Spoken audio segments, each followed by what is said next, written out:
I wanted to talk for a minute about, this isn't a funny matter. We're laughing a lot. But I want to talk a little bit about the meaning behind your work, because I do notice a lot of kind of reoccurring themes, not really themes, but more like elements, because overall your work is very cohesive. But there's certain elements that I'm kind of seeing in a lot of the photos. And one of them was actually blackbirds, so a lot of dark birds. And the other one was dark or black umbrellas. I was wondering if those had particular meaning, or you're just like, I think they look cool. And I'm like, no, definitely it does. I mean, I'll talk about those elements specifically because I tend not to put something, especially a prop, in a photo of mine unless I feel like it has a lot of meaning that a lot of different people can derive from it.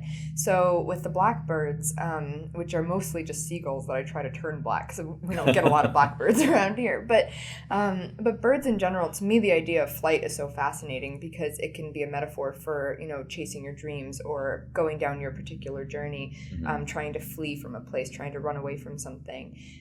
It's something that's magical to me, something that brings up fairy tales, a lot of different things. And so I like to play with that element because I think that different people will latch on to different meanings in it. And whichever way you take it, it tends to fit with the image. And I like props or characters like that can be taken in different ways but still make sense with the image.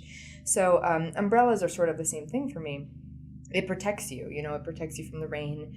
It's something that people use when they're trying not to get wet. And it's something that I personally dislike. I don't like using umbrellas because I like that idea of freedom. So I have a lot of images where the umbrellas are sort of turned upside down or used in different ways to show that you don't have to always protect yourself. You can let yourself feel things and, go deeper into your journey. Now, these elements that have made it into your photography, do you feel like there's particular life events that kind of create these meanings for you, or is that something that you've seen a lot in film, or where was the inspiration for this? I guess that I've always been a very analytical person. So, I was like that student in English class that would always raise her hand because I had different ideas of what different things meant in books and stuff. And the other kids around me would be like, that's not what that means, or there's nothing to suggest that really is what the author's trying to say. But I was always convinced that everything meant something. So I spend a lot of time thinking about what different things mean to me and what they could mean on a larger scale to different people. I just find it to be very fascinating. So I've never really had anything happen to me personally that would suggest different meanings, but I just like to find them wherever I can, I guess. Yeah. It reminds me of an experience I had in college, actually. And it's comforting to know that that's you too, because I had actually a Chinese linguistics poetry class where we'd read Chinese poetry and then you'd analyze it in front of the whole class. And I found this to be the most unnerving class in the world because literally, I don't know if the teacher hated me. I don't know if I just didn't get it, but he would ask each student to get up and to explain what that poem meant. And I would get up and I'd be like, I put like 2 hours into reading this. I thought about it and this is what I think it means. I spent like 5 minutes and then he'd be like, no, that's not it at all. Yeah. And I'm like, what do you mean that's not it? Like, this is my interpretation, but he gave me a B-. It's the only hurts, B I ever got in college. Anyway, that's my story. Good story. Good story. Yeah. I know you probably don't like questions around this because I know that the work that you do is really not based around the gear. It's really based around your own ideas, your own imagination, what you can visualize and then basically take and put into an actual concept. Yeah. But we're going to talk about it anyway. That's okay. That long precursor meant that I know. Yeah. But we're going to do it anyway. So that's okay. I don't put emphasis on it, but I still have to use it. So it's worth talking about. And everybody likes to know, what gear does Brooke Shaden work with? What do you like to shoot on? Are there particular lenses that you feel like you go to more than others? Yeah. I have probably the least amount of equipment than probably anybody else you've ever interviewed, but I have a Canon 5D Mark II. Okay. I upgraded from a Nikon D80, which was extremely outdated by that time. And I really didn't have much of a need to upgrade in that my Nikon worked just fine. I was Yeah. happy with it, but I wanted to start doing some video, and I wanted HD video, and I also wanted a full frame sensor, so I decided to switch. I have a 50 millimeter lens, f1.4, and that's the only lens that I use. So those Really? are, yeah. So I also have a 28 millimeter lens, but I use it almost exclusively for my underwater work because I need a bit of a wider lens. Yeah. Wow, that's amazing. I love hearing that because from the work that you see, like, I don't know if people would imagine that you're doing this with just basically one lens and a camera body, which you said you're using a D80, which is a great camera still. But that's amazing. And so you're doing all your work via natural light, right? You're primarily shooting natural light. I noticed that you, from what I've seen, is that you are oftentimes taking all your props to the set location and shooting them in the same light. So Always. that's always practiced? Okay. Yes. I would think that helps so much in the cohesiveness of those images, because that's one of the things that I look at with these composites is I try and find, like, for some images it's really easy to see, for some it's harder to see, and for some it's impossible. And when I look at your images, it's impossible to tell where the composite starts and finishes and stuff like that because it's blended so well. So is that's done every single time? Yeah. I mean, I can think of maybe a few times where I didn't, and that's only because I couldn't transport something for some reason. But when that's the case, then I make sure to shoot in the exact same light as well, and try to get as much similar as I can. But yeah, I teach in my workshops when I'm teaching compositing that if you shoot it all on location in the same light and everything's the same, then you're not really going to have a problem editing it together because you don't have to worry about the light changing or the background being different or anything. And in fact, for a lot of what I do, I don't even have to cut things out or move things around. I just blend the background because it's all shot in the same spot.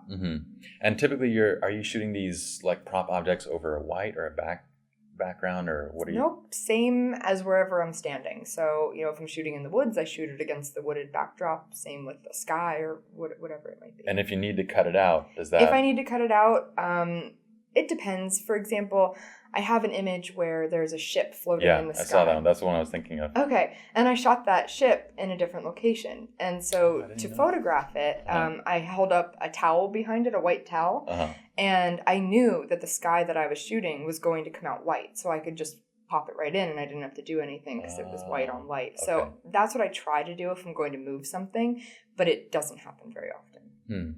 That's awesome. I love that approach to it because it does make it extremely cohesive in these ideas. And the other thing I want to talk about was as far as conceptualizing these shoots.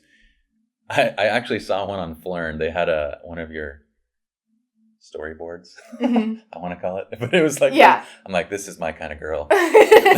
Because I'm going to tell you this. If my staff or if an employee came up to me and said, I have this idea for a shoot for SLR Lounge, and they brought this sketch to me, I'll be honest, I'd be like, dude, call me when you graduate from elementary school. Right. We'll talk. Totally. Because you see this picture and it's like a stick figure holding like this shit. It looks exactly like you'd imagine it, like holding this little string that goes up to this ship. Yeah. And then you see the image below it and you're like, oh my gosh, that's breathtaking. And then you look back at this thing and you're like, what? I don't understand. Actually, that's the best sketch that I've ever done. That's the best. That's why I sent that one to them, because it was the best one that I had.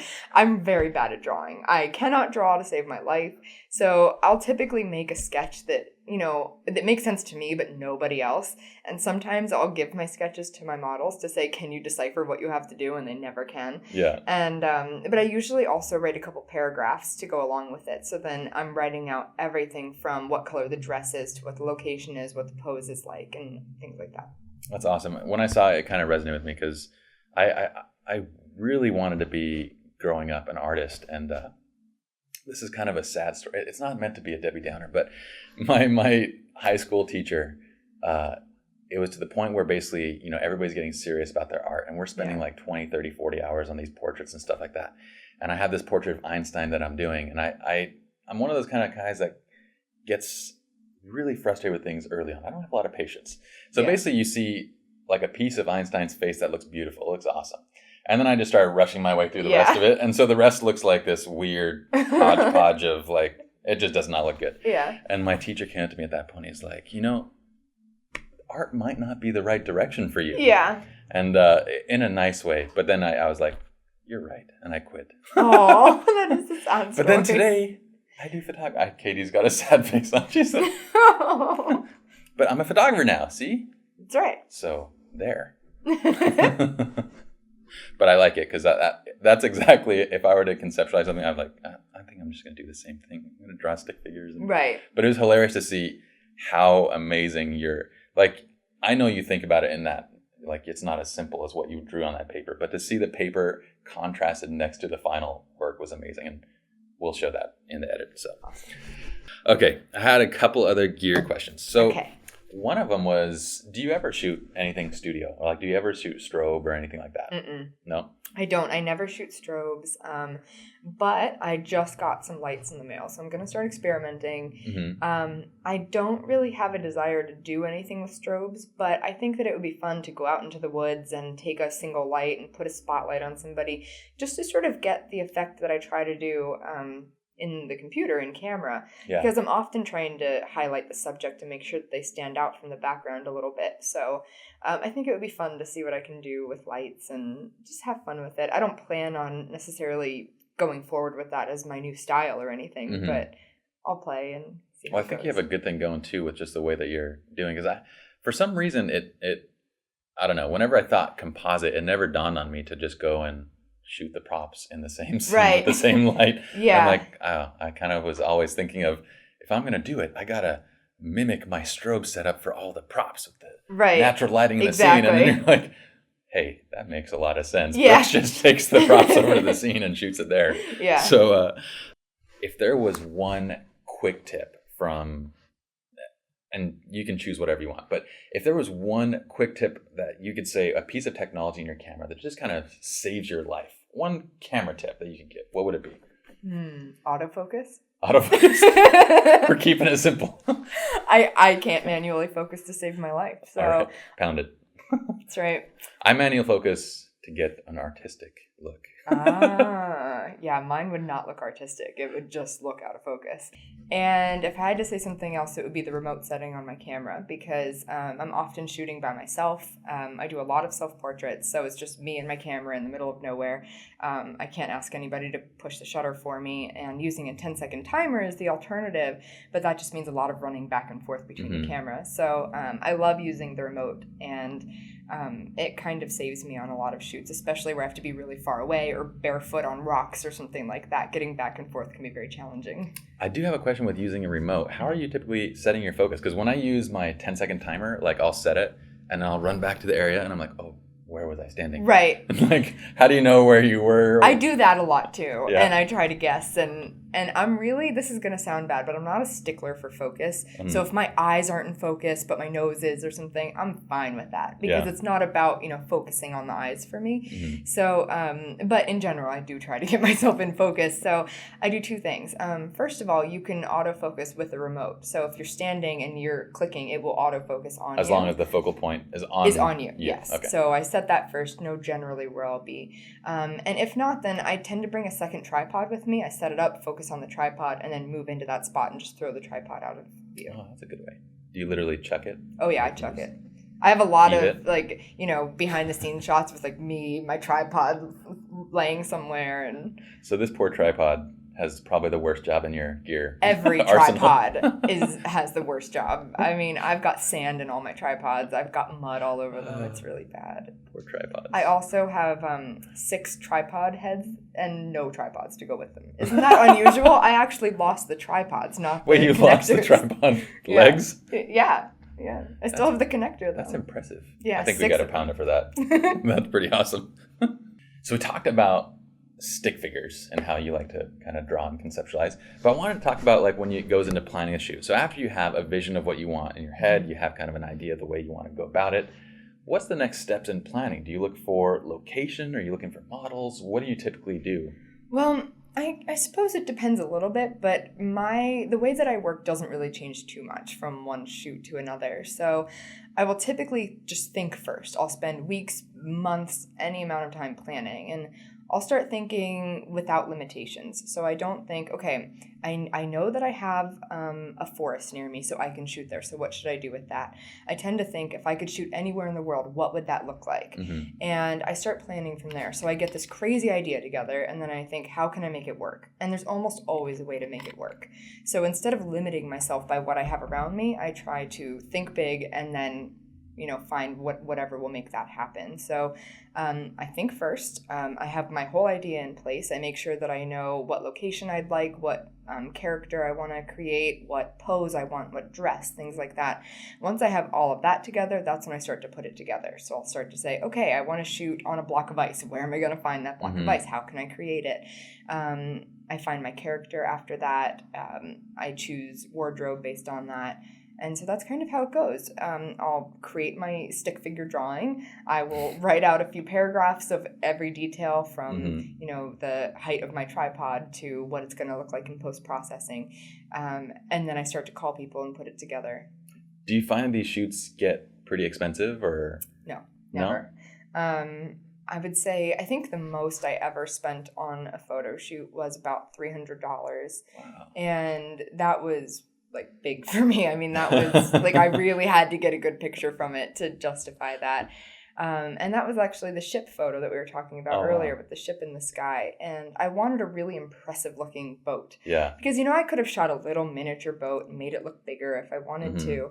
But the detail you wanted. I wanted the detail. I wanted the believability of it. And I also wanted to be able to take that prop to my gallery show when I showed that picture. That way I can have these big impressive props to go along with the images. That is really cool. So I'm trying to think ahead when I spend a lot of money and think, how can I get the most out of this prop? And but I would say on average, a typical shoot costs maybe $10, and that's factoring in the cost of the dress and that's incredible. So are the other artists and the MUA and model, are they working with you for portfolio purposes? Yeah, then? So I've only used a makeup artist a few times in my career, so that's usually not a factor. I would say 50% of the time I use a model, and it depends. Sometimes they get paid directly. It depends on if I'm getting paid, if I never know if anything's going to work out. So a lot of the time we do trade for print or something like that. And a lot of the models are friends of mine too. So we just have fun creating together. And that is awesome. That's a really kind of, I wouldn't have imagined that you don't spend a lot of, these are big budget shoots because you do get big budget results from them. So, and the ship, you spent $300 then just on the boat. Yes. That was a good purchase. Thank you. I think that's my favorite image of yours, actually. It's sitting in my closet right now. Is it? Yeah. Hopefully encased and not gathering dust. Oh, God, no. It's dusty. That's how I got it, though. I thought I'd preserve the dustiness of it. Preserve the dust. Yeah. Oh, okay, so it was originally dusty. Right, exactly.